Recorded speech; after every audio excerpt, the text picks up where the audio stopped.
It's a nice, cool, breezy winter night in California, in Los Angeles, in Hollywood. It's the 2020 Golden Globes when Ricky Gervais gives an epic speech, basically telling Hollywood to go and F itself before it tries to lecture us yet again on social issues, politics, things that will never affect them from their Calabasas estates. Well, guess what? I was there. I'm going to play you a little bit just in case it somehow slipped your mind. Here's a little refresher. If you do win an award tonight, don't use it as a platform to make a political speech, right? You're in no position to lecture the public about anything. You know nothing about the real world. Most of you spent less time in school than Greta Thunberg. So, if you win, right, come up, accept your little award, thank your agent and your God, and so it's already 3 hours long. Epic, right? Iconic. Now, I was there at the actual HFPA viewing party, which is in the same venue as the Golden Globes, the Beverly Hilton, my second home, basically, when I was in Hollywood, had a cot there, had a sink, like the whole thing, because I was there so much with events. But when the Golden Globes happened, the actual show, you know, when they all sit around, whatever, and they're all like super uptight, but pretend to laugh at a joke at their expense, they're in a room in there. And in all the other rooms, there's a Netflix party, this, all the after parties, right? So I'm in the same venue as this is happening at the official party of the people throwing this shenanigan. And I'm watching this on the screens because they have like little charcuterie boards, whatever. And they have like the little carving station set up for when celebrities come to get their trophies or statues to get them inscribed, you know, to get them all shiny and whatever, to like go put them in their assholes later. So I'm watching this on the screen. And I almost flip the table of charcuterie board with excitement. I'm like crying. I'm jumping for joy. I'm like, oh my God, someone's saying it. I think I made it shed a tear, happy, sad. I don't even know. Right? I had so many emotions because I was like, holy shit, he's so right. And still, it is so, like, he literally gave no fucks. And it was so iconic. And you could even see, like, how awkward, like they can't even like laugh at a joke about them. They're all like, right, a bunch of scarecrows, and it is amazing. And even to this day, I think the video has like 18 million views of his monologue, and it has, I think, like, I don't know, a huge amount of likes and like a teeny little bit of dislikes, because that's how many people were like, keep the sermon going, my friend, keep it going. This is how I feel about celebrities weighing in on politics, social issues, right? Because I was there and I saw it and I saw how they live. So I feel a certain type of way, but I also do feel really conflicted about it, especially because we are in this age of this big brother censorship, psychoanalysis dream from hell. So I don't really want them to shut up. So we're going to dive into this today, okay? Because it is multifaceted, and like the extinct fake news, actually before it was fake news, real newspaper, it's not so black and white. Also, I look different today. It's because I actually have my hair extensions in again, because, you know, these days you never know. They might be doing like hair extension passports. So you might as well be prepared. Okay, so first for you guys, we're going to talk about the sports. I know for you girls, you're like, oh, this is not my language. Bear with me because I'm going somewhere with this, because we know this shit has gone into sports as well. And I call it the sports because of this time I interviewed Cole Sprouse from Riverdale, and I was talking to the cast about their high school experience. And he's literally like, I didn't do the sports. So. But you never had a little FOMO, like, oh man, like the sports team or that, or like the, you know? Nope. Come on. I'm not a sports guy either. I don't really do the sports. Yeah, relatable. The sports. Okay, so the sports, guys. So this week, in this week's news, I'm not going to get into the depths of Aquaman's lair with this, but I actually went on that set and never watched the movie. So, okay. The MLB decides to move its All-Star game out of Atlanta to protest the Georgia voting laws. Whew. I'm not going to, like I said, I'm not really going to go into this, but into the trenches, pun intended. But if you want my thoughts, bitch, hit me up on DMs, okay? Because you know that I have them.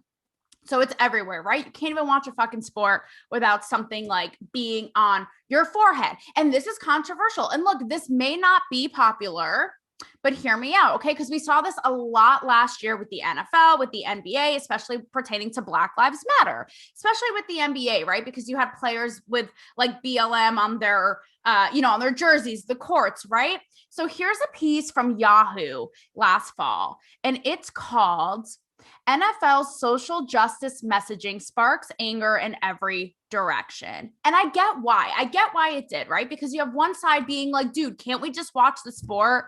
Like, for F's sake. I even saw somebody wrote a comment saying, I watch sports to escape politics. And I think there's fairness in that. I really do. I could totally see that. Like, we want to escape the despair of our lives. I totally understand that, right? But I could also see on the other side, for somebody like a LeBron James, if this hits close to home, right? It's not like a political issue, it's a human issue. And they want to give voice to that. I totally get that. And I do see, and I agree that it is a human issue. It shouldn't be political, but unfortunately these days, every single thing is political. And I could see how somebody who is Black would be like, oh, gee, I'm sorry you want to escape. Like, unfortunately, we can't escape our daily lives and the shit we go through. So, oh, gee, I'm sorry. It is also worth noting that ratings in the NBA, and I think a lot of sports, dropped last year, but there is speculation. They don't know if it's because things did get political or if it was the overall decline due to COVID.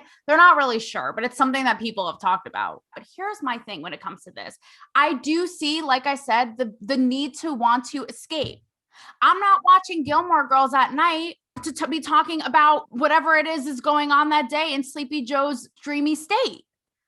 I'm going to get a cup of coffee at Luke's, numb my brain, and then drool on myself for a couple of hours, right? So I totally understand that. And here's the other issue that I have with it is that I feel, and this happens a lot with celebrities, beyond athletes, right? A lot of the times I feel like it's a popularity contest. It's like this feel good, performative, surface level activism. And does it really help? Is it really getting into the help that people really need? I'd be really interested to talk to a group of Black people who are underprivileged. Did all the messaging and hooting and hollering in the NBA really help your day-to-day lives? Like, that's what and I feel like that comes to celebrities a lot. It's this like surface level, yay, rah, rah. Okay. So that's number one. So we're moving away from the sports. You can be happy now, gals. Put the basketball down for a sec. This is obviously something that's on people's minds, of course, because of the aforementioned the sports, but also Scarlett Johansson talked about this in an interview like 2 weeks ago about actors and celebrities talking politics. Again, whether BLM is a political issue to you or just a human issue, like I said, that's a separate thing. I'm just talking politics at large, as she was. So I have to say, I met ScarJo on the set of Black Widow, and I was really impressed because a lot of the times when you interview celebrities, they literally they couldn't give a fuck about you. They're like regurgitating some shit that their publicist fed them like a robot, and they really couldn't give a shit, right? Their eyes are glazed over. They're thinking about their next manicure. They're thinking about their next spray tan. They really couldn't give a shit, right? But she was not like that. You would ask her something and she really would take a minute to think about it. She was super articulate, super thoughtful. And I really appreciated how I was like, wow, she's really smart. Not that I think that she wouldn't be, but I was really impressed. So she said this in an interview 2 weeks ago about how celebs should just butt out and again, had people rejoicing because they're like, for the love of God, yes, someone gets it. She says, I don't think, and I condensed it a little bit because we have lives to lead, but she said, I don't think actors have obligations to have a public role in society. You didn't choose to be a politician. You're an actor. Boom, bitch, goes the dynamite. Then she said, your job is to reflect our experiences, be a mirror, whatever our political views are. I feel most successful when people disappear into a story, right? Agreed. Okay, fair enough.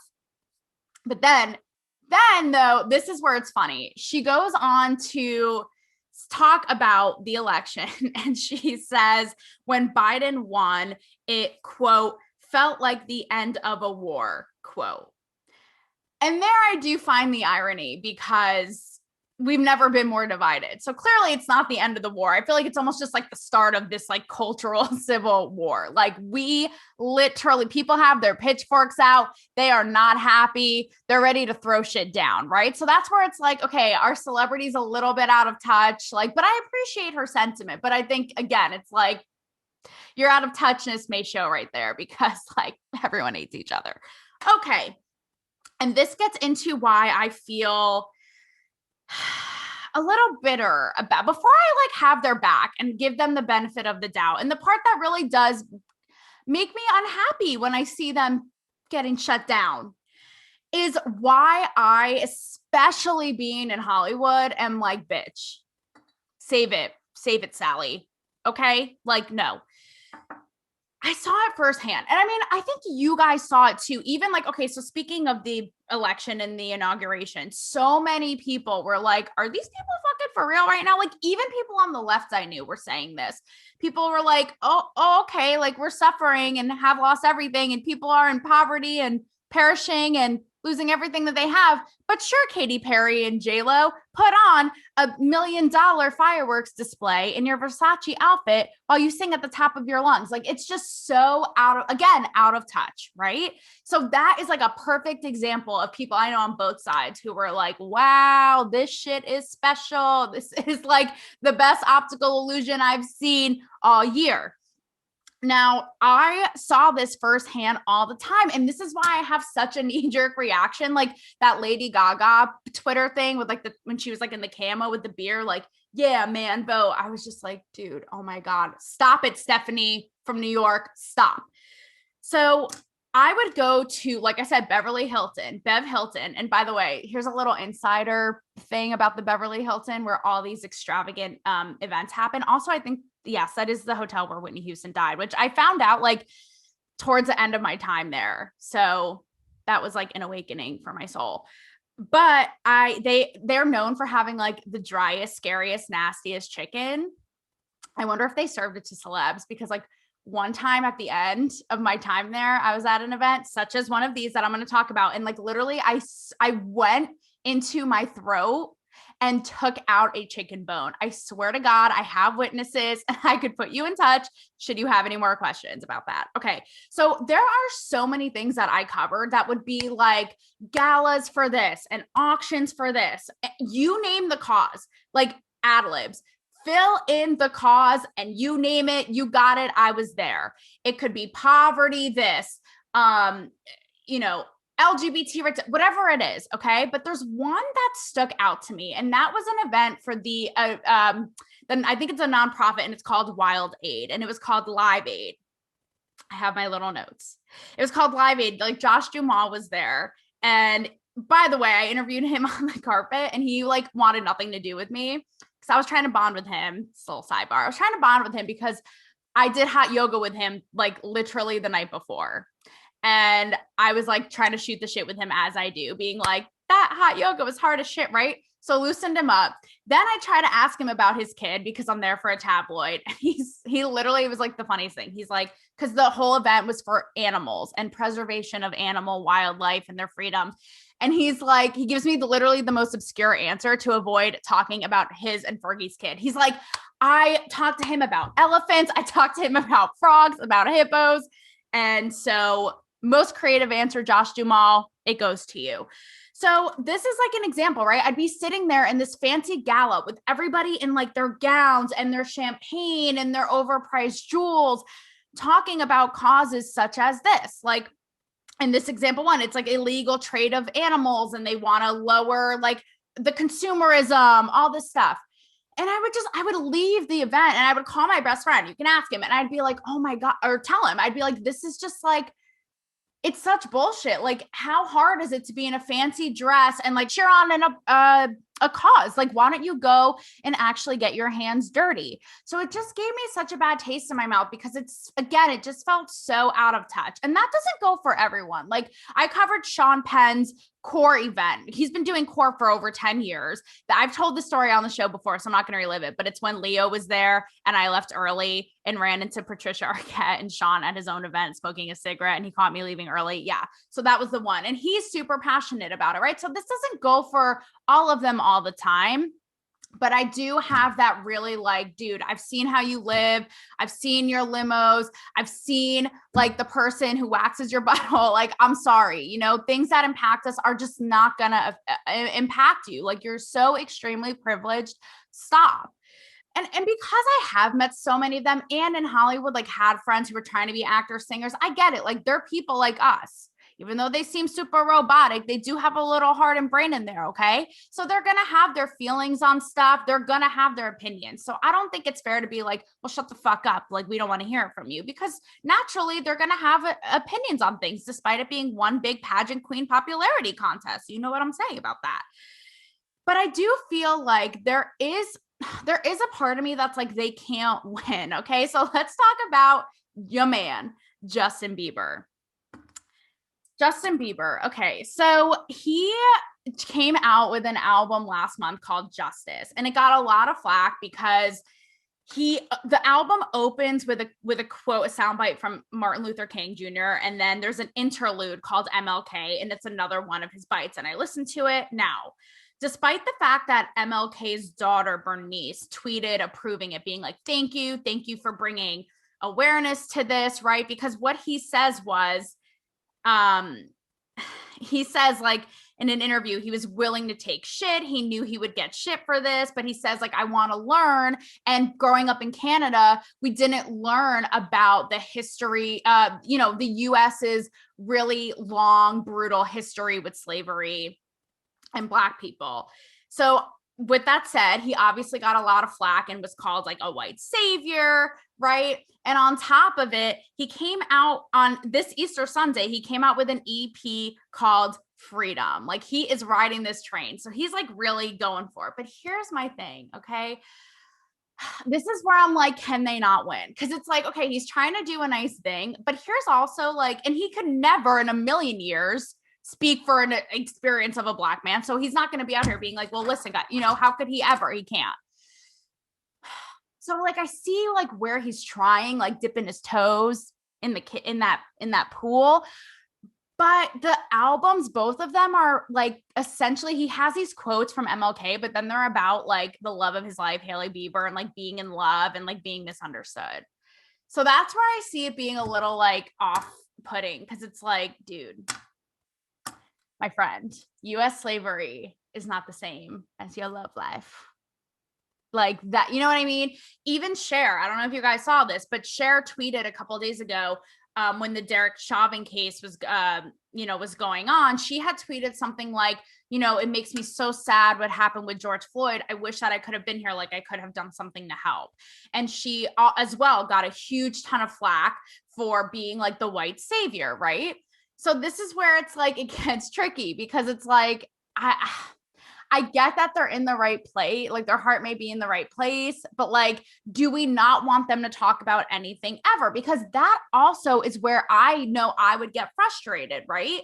When I see celebrities, sorry, it was the ghost of Whitney Houston calling me. When I see celebrities trying to speak out on something and they either get like censored or shut down, and I'm like, no, keep going, An example of this was like really, really crazy, you guys. Wendy Williams, I don't know if you saw this, but last month she was God, Whitney's like the ghost taking over my notes. They're like out of control.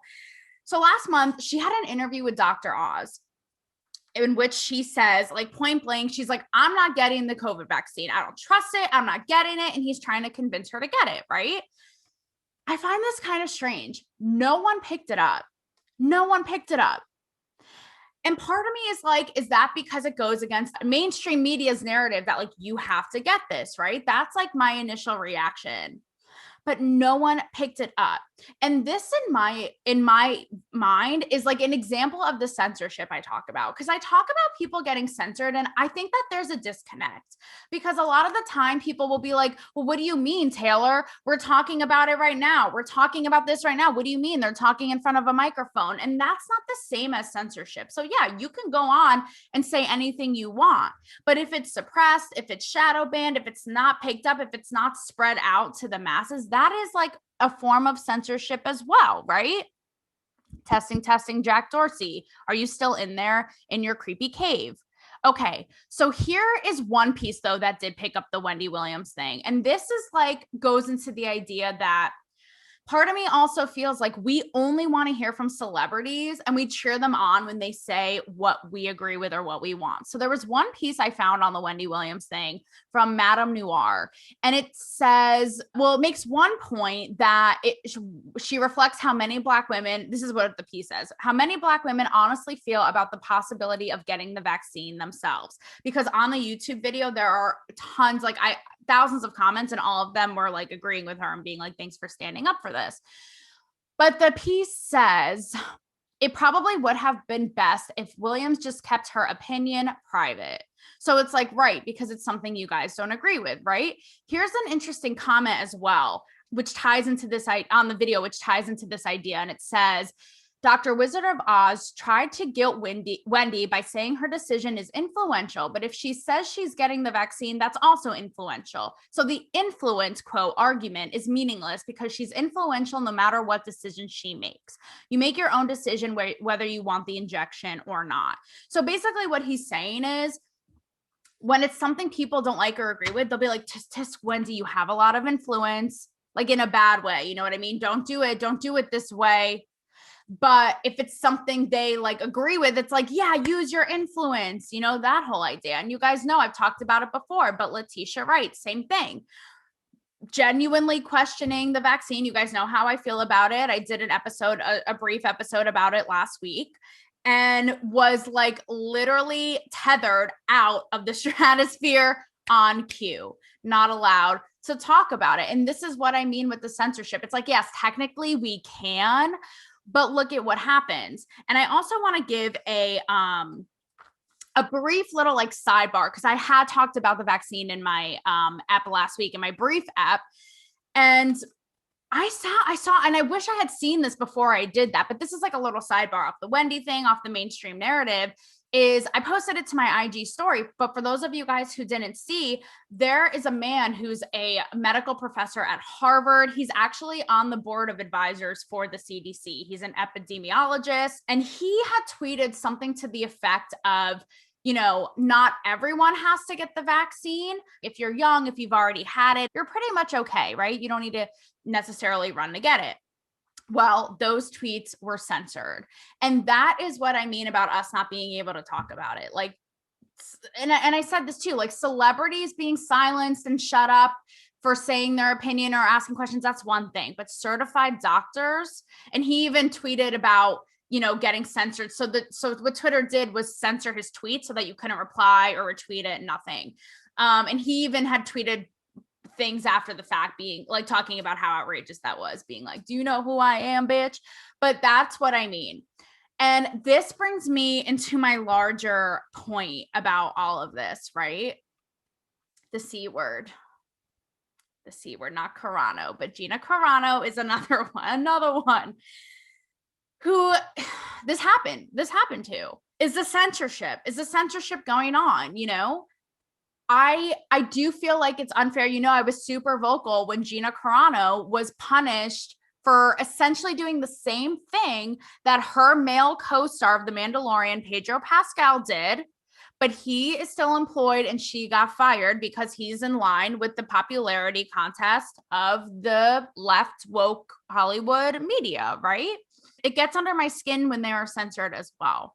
I don't know. Think about it. A lot of people are saying it's like the modern blacklist. And that's where it's frustrating, because it's like, I don't want these people to be bullied or intimidated into only saying the acceptable point of view when it comes to things that matter and that they could have an influence on and impact and speak to if they really felt it. I think that we are all entitled to our our freedom of expression, our freedom of speech, of what we have to say. And so that's why there's nuance to this whole thing, because I have a physical reaction both ways. When Lady Gaga chugs a beer and tries to tell me what to do, I like threw up in my mouth a little bit, right? But then when I see them getting shut up and fired and taken off Twitter and the web, I also get pissed. So maybe there's no right or wrong. Is it that we just like to hear from them again when they're saying something that we like? So that's scary too, because think about it. Back to what Scarlett Johansson said. Their job is to reflect our lives, make us feel something, see ourselves on screen, arguably to that last one, right? So with that said, like, shouldn't they be able to express their real, quote unquote, real views, interact with, I want to say normal, real people like us, right? In order to be able to express and portray that on screen. Someone who talked about that was actually Whitney Cummings, she said recently in an interview, and is really great. She was like, I'm in line with like the Hollywood, their point of view and how they think. But I think it's important for us to view the other side as well. That's our job, to make everybody laugh, to have people like see themselves through our lens, whatever, on screen, that whole idea, right? Reflect everybody. And how are we going to do that if it's only like in the echo chamber of ourselves? So it's something to think about. I wish I had a more definitive answer for you guys today, but I really don't. It's an ongoing dialogue. There's no right or wrong. But in the meantime, let's pour one out for the GOAT, Ricky Gervais. This is for you, my dude.